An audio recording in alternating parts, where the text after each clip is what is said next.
안녕하십니까. 3월 1일 봄비 오는 날, 네, 공미정입니다. 오늘 굉장히 역사적인 날이죠. 예전에는 이렇게 감동스러운 그 장면을 이렇게 회상하면서 뭐 아운의 장터의 함성이 여기까지 들리는 것 같아요 막 하고 이제 그런 이야기들을 했었는데, 요즘에 좀 신나는 소식들이 많죠. 코로나로도 힘든데 지금 러시아가 우크라이나를 침공을 해서 그 장면, 매 장면 그 TV에서 이제 종군 기자가 전할 때마다 마음이 너무 아프고, 네, 좀 슬프더라고요. 네. 지금 많은 분들이 희생당하고 있는데 빨리 종식이 되었으면 좋겠습니다. 정말 나빠요. 그죠? 그렇게 전쟁 일으키는 사람들. 태극기 이제 이야기를 좀 해보고 싶은데, 이제 요번에 정말 성황리에 우리 선수들이 정말 잘해줬죠?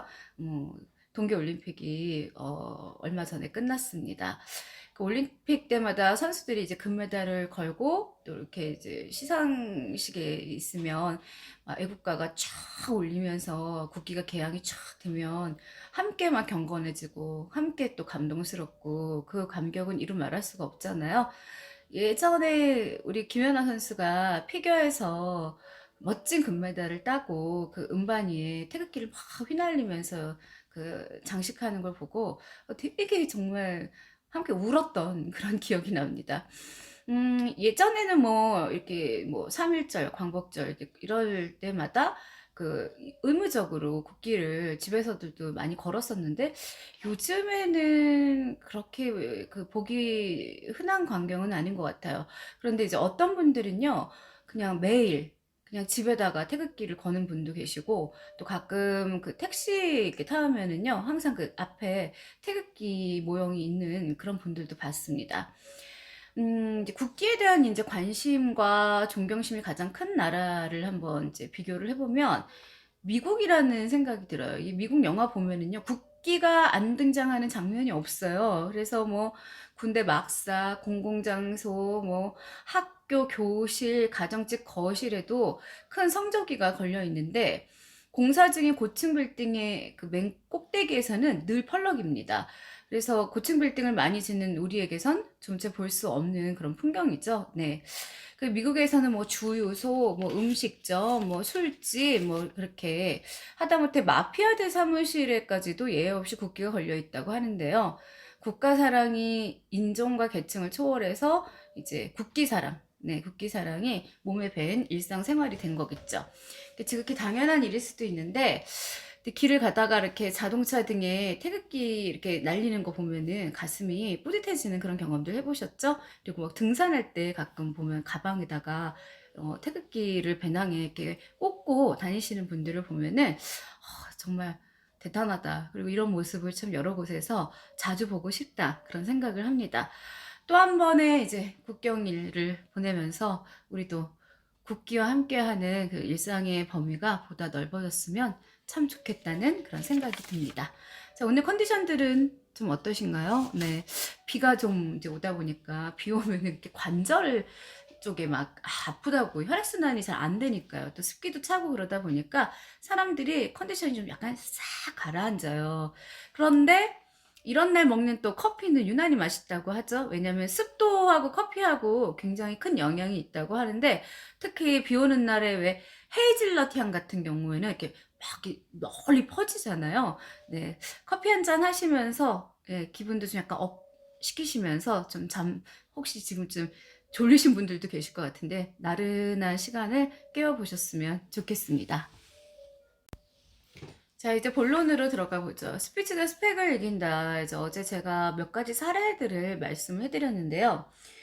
청각은 사실 이제 제가 책에 썼는데 시각보다 원초적인 것입니다. 본능적으로 딱 그 귀가 뚫려 있어요. 그래서 대인관계에서 아주 넓고 깊게 영향을 끼친다고 하는데 이제 어떤 이야기를 드리고 싶냐면 저도 예전에 이제 살던 아파트에서 층간소음 때문에 엄청 힘들었던 그런 기억이 있습니다. 근데 그때 이미 귀가 뚫려 버렸어요. 예, 그러니까 귀가 이제 벌써 소리에 되게 예민하게 이제 변해버렸는데 간혹 이제 사람들은 그렇게 얘기를 하죠. 밑에 있는 사람들이 너무 예민한 거 아니야? 뭐 그 정도 소리를 가지고 공동주택에서 왜 이해를 못해 하는데 그건 아니라고 생각해요. 그러니까 뭐든지 위에 사는 사람들도 조심해야 되고, 이게 가장 이제 층간소음의 문제가 되는 게 바로 청각적인 이제 문제를 말씀을 드릴게요. 칵테일 효과라고 해가지고 우리가 유난히 공사장에서 탕탕탕탕탕탕탕 하는 소리들 이렇게 귀에 확 꽂히잖아요. 그리고 아이들 뛰는 소리 이렇게 덩당당당당당당 하면은 진동음을 줘서 이제 울려버리니까 상대방한테는 이 뇌 쪽으로 굉장히 그러니까 아주 기분 나쁜 그런 느낌을 주게 되는 거죠. 그러니까 나중에 심각해지면은 뭐 약간 정신적으로도 이제 문제가 생기고 뭐 불면증들도 이제 생기게 되고 조그만 소리에도 깜짝깜짝 놀라게 되고 그런 트라우마들이 생깁니다. 그래서 이제 저도 이제 우리 집이 애가 셋인 집이었었는데 얼마나 대단했겠어요. 그러니까 뭐 한참 뛰는 나이니까 처음에는 이제 이해를 해야지 하고 했었는데 와, 나중에는 그 동선까지 그냥 막 둥둥둥둥둥 뛰어다니는 거예요. 전쟁이 일어났었죠. 그 층간소음에 관한 이야기는 제가 나중에 한번 특별하게 다뤄보겠습니다. 자, 그래서 어떻게 됐냐고요? 제가 이사 나왔어요. 결국에는 가해자들은 그냥 살고요. 항상 피해자들이 움직여야 될 수밖에 없더라고요. 층간소음에 관한 거는 지금 법률적으로도 제재를 할 방법이 없고 여러모로 정말 사회적으로 지금 참 문제가 많아요. 자, 면접 때 목소리에 이제 세심하게 이제 신경을 쓰면은요, 훨씬 좋은 결과를 기대할 수 있는데, 벌써 면접 보시는 분이, 아, 이 사람 지금 뭔가 자신 있구나. 이 사람 뭔가 지금 불안하구나. 떨리는구나. 준비되어 있지 않구나 하고 알아요. 그래서 호감 가는 목소리, 멋진 목소리에 큰 관심을 이제 기울여야 하는데, 설문조사가 이제 면접 때, 회의 때 목소리가 큰 영향을 끼친다는 이제 설문조사도 발표가 된 적이 있습니다. 자, 메라리언이라는 그 유명한 교수가 있어요. 말 내용의 비중은요, 사실은 7%래요. 제가 매일 보이스 컬러를 좀 잘 집중해 보세요. 목소리를 교정해 보세요. 좋은 목소리를 가지세요 하고 하는 이유가 바로 여기에 있습니다. 7%밖에 안 되는 거예요, 말은. 목소리의 비중은 38%. 대단하죠. 그래서 무려 5배 이상을 목소리가 차지했다는 그런 연구 결과도 있고요. 하버드 대학 실험에서는 청중의 80%가 음성만으로 연설자의 성격을 예상을 하고요. 벌써 딱 연단에 섰는데, 안녕하십니까? 오늘 강연을 맡은 공미정입니다. 이렇게 하는 거랑, 안녕하세요.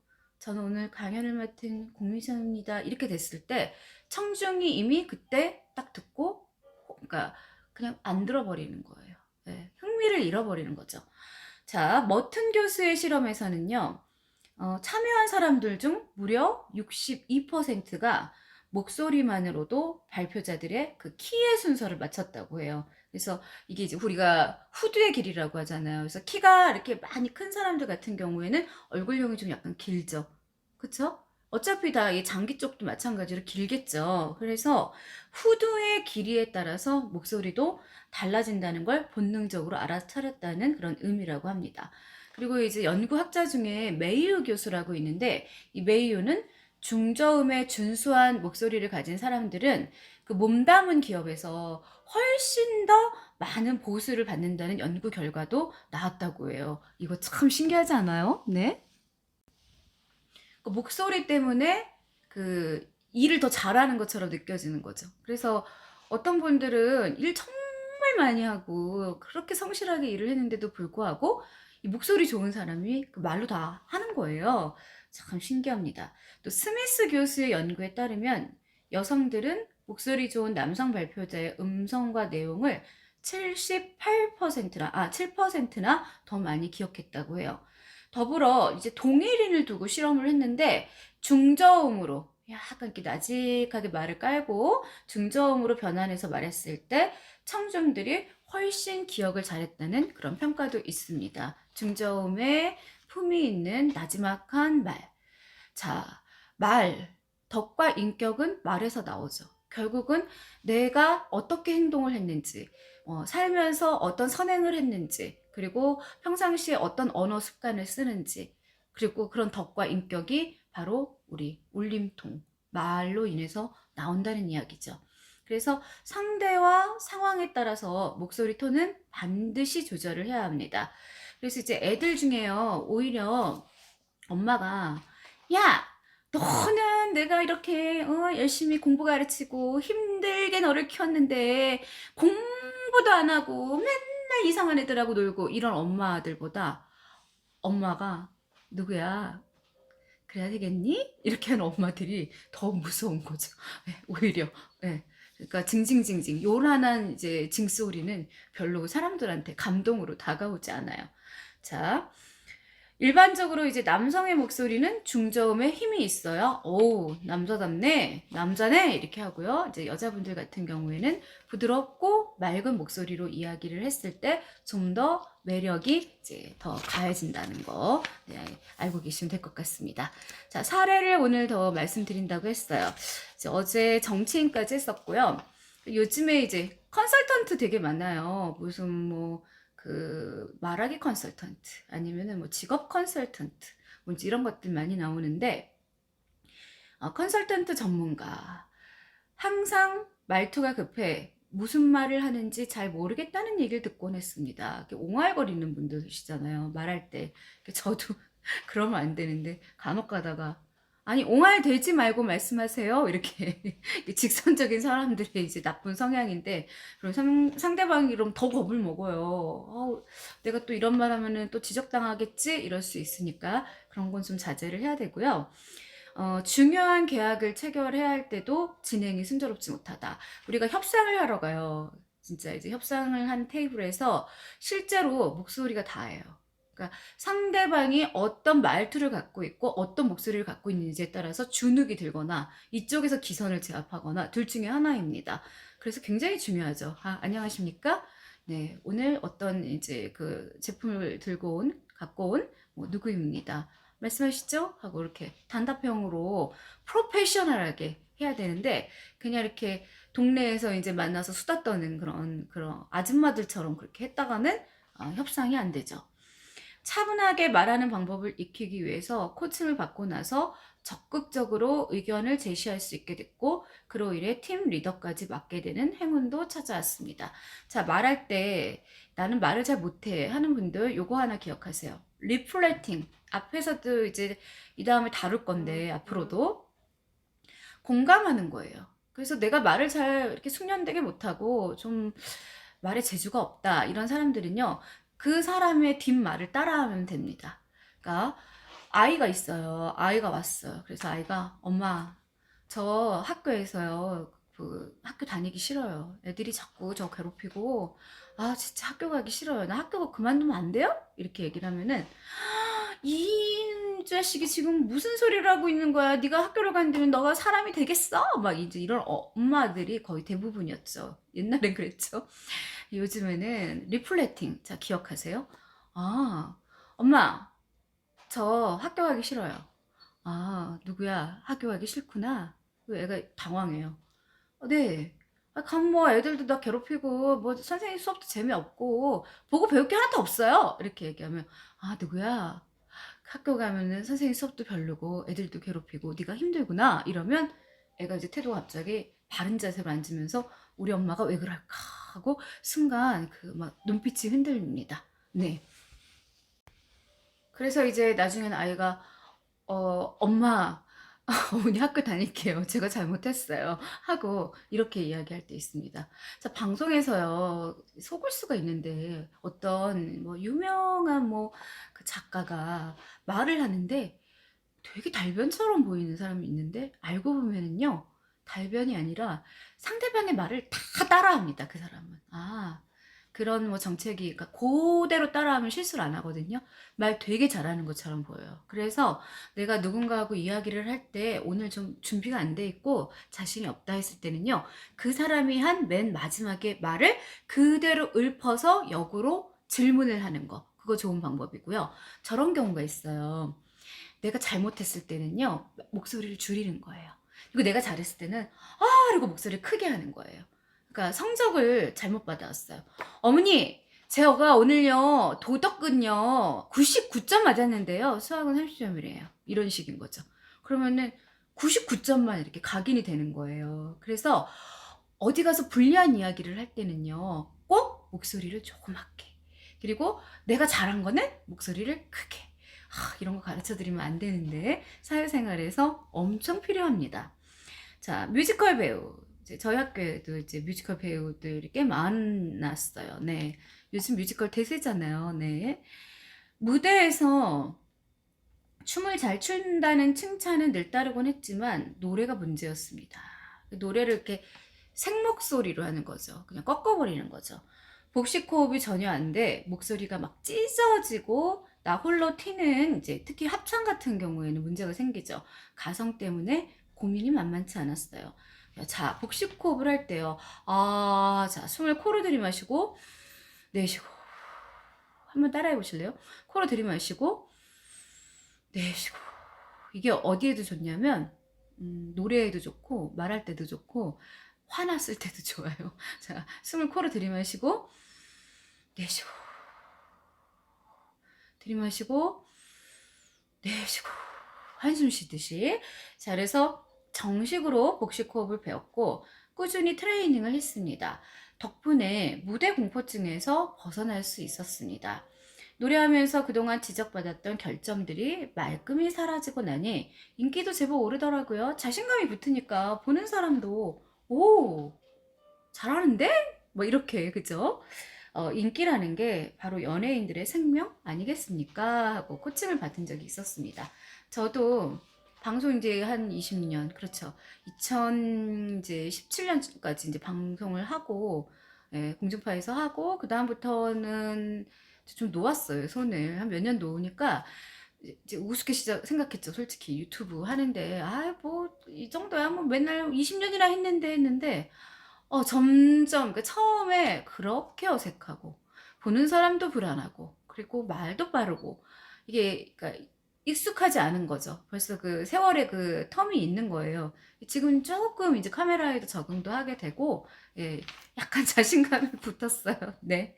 자, 그 다음에 이제 보험회사에 근무하는 분이었는데, 상사는 저에게 자네 목소리에서는 신뢰감이 안 느껴져. 라며 무안을 주곤 했습니다. 워낙 목소리가 날카롭고 고음이다 보니까 늘 듣는 핀잔이었죠. 선생님의 지도를 받으며 트레이닝한 결과 저음이면서 매우 믿음직스럽게 느껴지는 목소리로 바뀌었습니다. 그러니까 말의 속도를 조절해야 되거든요. 길게 느리게 했다가 짧게 빠르게 했다가 그리고 말의 틈도 줬다가 이렇게 포즈를 둬야 되게 세련된 스피치가 될 수 있어요. 그래서 주위의 신뢰와 함께 봉급까지, 봉급 오랜만이네요. 봉급까지 뛴 건 예상 밖의 기분 좋은 일이었습니다. 저도 옛날 사람이다 보니까 자꾸 옛날 말이 이제 튀어나오는데, 요즘 막 깜짝 놀래요. 뭐 요즘에 뭐 어쩔 TV, 뭐 젖쩔 냉장고 뭐 이런 식의 그 아이들 뭐, 그쵸. 네. 뭐 이상한 말도 정말 많이 쓰더라고요. 네. 뭐 킹 받는다. 그게 뭐 열 받는다. 뭐 이런 뜻이라고 하는데, 근데 웬만하면 비속어 안 썼으면 좋겠어요.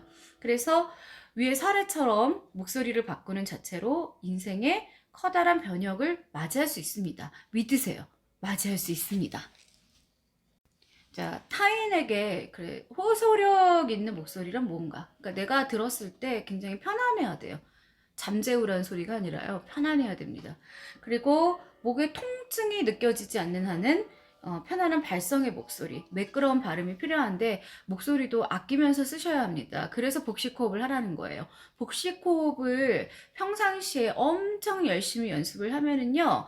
사실은 뭐 몇 시간 통화, 그리고 뭐 거의 6시간, 7시간 뭐 예를 들어서 그 강연을 한다고 해도 목이 쉬거나 그런 일들이 없습니다. 네.